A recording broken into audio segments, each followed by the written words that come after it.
আমরা চাই যে কোনো যোগ্য মানুষ যিনি আবাসে ঘর পাননি, যোগ্য ছিলেন, তারও ঘর ফিরুক। আমরা চাই যিনি যোগ্য গরিব মানুষ ছিলেন, যার জন্য চাল ডাল রেশন ছিল, কেন্দ্র সরকারের গরিব মানুষের জন্য শৌচালয় ছিল, সব যোগ্যের যেন অধিকার যেমন ফিরে আসে, ঠিক তেমন শিল্প সংস্কৃতি জগতে যারা যোগ্য, যারা সত্যি বলতেন, যারা সত্যিটা দেখতে পেতেন, তাদের যেভাবে এক ঘরে করে দেওয়া হয়েছিল, সেই যোগ্যরা তাদের যোগ্য সম্মান পাবেন। আর যারা অযোগ্য, তাঁবেদারি করে যোগ্যতার উপাধি পেয়েছিলেন, তাদের বলবো আরেকটু যোগ্য হয়ে ফিরে আসুন। যোগ্য হলে অবশ্যই, আর আমার দেশের নিয়মগুলোকে মানলে, আমার দেশকে ভালোবাসলে, সনাতন সংস্কৃতিকে সম্মান করলে, আপনি অন্য সংস্কৃতির মানুষ হতেই পারেন, অন্য ধর্মের মানুষ হতেই পারেন। বসুধৈব কুটুম্বকম, সবাই আমাদের আত্মীয়।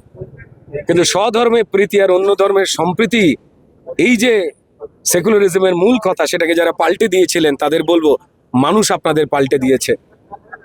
তাই সজাগ হন, মানুষের রায়টাকে মানুন। জয় সনাতনের জয়।